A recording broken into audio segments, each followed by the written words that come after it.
I'm a third-generation Japanese American, a Sansei. I was born in 1941. My mother was from Petaluma. My father was a baseball player, and they're both second generation. The Japanese Americans, as well as Japanese immigrants, were sent into concentration camps as a result of World War II. We were all incarcerated in 10 different camps throughout the country. So you can imagine the kind of humiliation that people had suffered. That photograph does remind me of when the women would get together and gossip. They would gather around kind of a makeshift beauty shop. That is when the women would laugh and when they would be able to talk and share with each other. And I think that that was my first sense of the importance of community.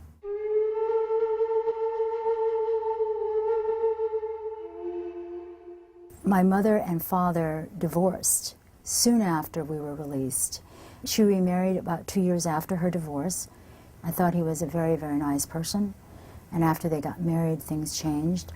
And I was abused as a child from the age of 8 to about 17 when I left home. There was this value placed on silence. You don't complain, you don't talk about the unpleasant things, you don't talk about things that hurt you, you don't talk about your feelings. So words became very important to me on the page. When I became involved with other women who were part of the writing coalitions, you know, they were speaking my story, and I could see myself in their faces. In the 60s, communities were in motion. The women's movement started, the civil rights movement led by Dr. King, the anti-war movement was in full swing. We were at the point of needing to boil over. It was a time for the revolution to happen. After I graduated UCLA and went into postgraduate work and was teaching school, it was then that I met a friend who introduced me to Glide.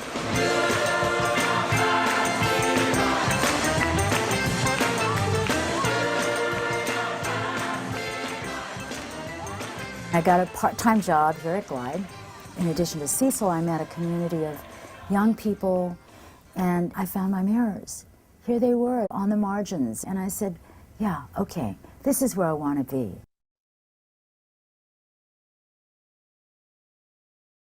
I felt instinctively that this guy, this Cecil Williams, who was taking down the cross, this crazy, radical minister who was tearing up the walls of the church, was gonna fly.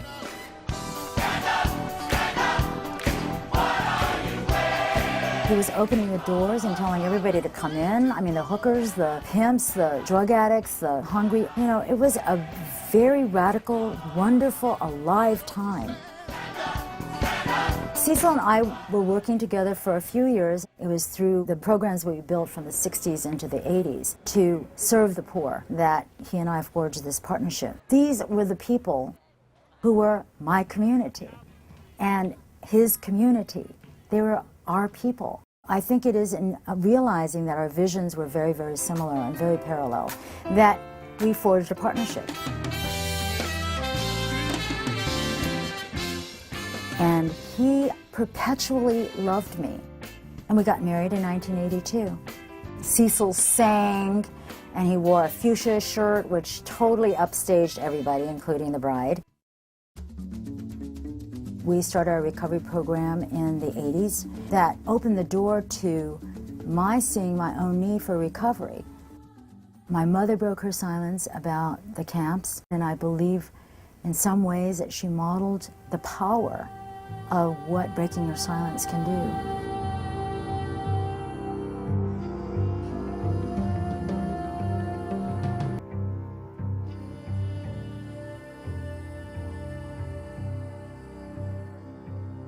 So when I did work up the courage to tell my story about the incest, and I saw these women standing up, it was so inspiring for me.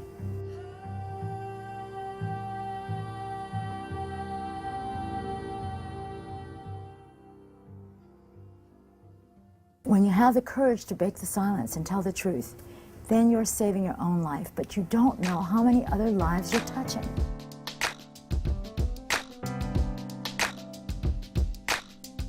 It is really being able to take that hurt and turn it into something that is powerful. Turn it into something that is productive. Turn it into something that really lifts somebody else up. That's the miracle. The miracle is that, just seeing people standing up and saying, yeah, that happened to me, and yes, I'm going to make it, and yes, let's do something. It's about movement, breaking that silence into action and into community, and making sure that other people benefit from the ability and the courage that you have, that you've taken to tell your story. That's where the hope is. Who I am today is about continuing the journey and my commitment to working with people to provide opportunities for empowerment for them and for them to empower themselves, particularly women and children. People come here like knots, but it is that process of unraveling who you are and revealing who you are, and you become a whole tapestry, a community that is independent, that you're able to, stand in your own color, your own voice, your own experience, and affirm that difference, but at the same time know that you're connected. That is such an empowering and life-saving experience.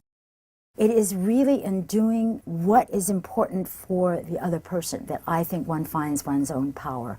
It isn't just about Jan and what Jan has done at Glide. It's really about the lives that have been touched and the lives that have been changed, where they have taken the opportunity to untie that knot and tie it to a community that says, you are part of the entire fabric.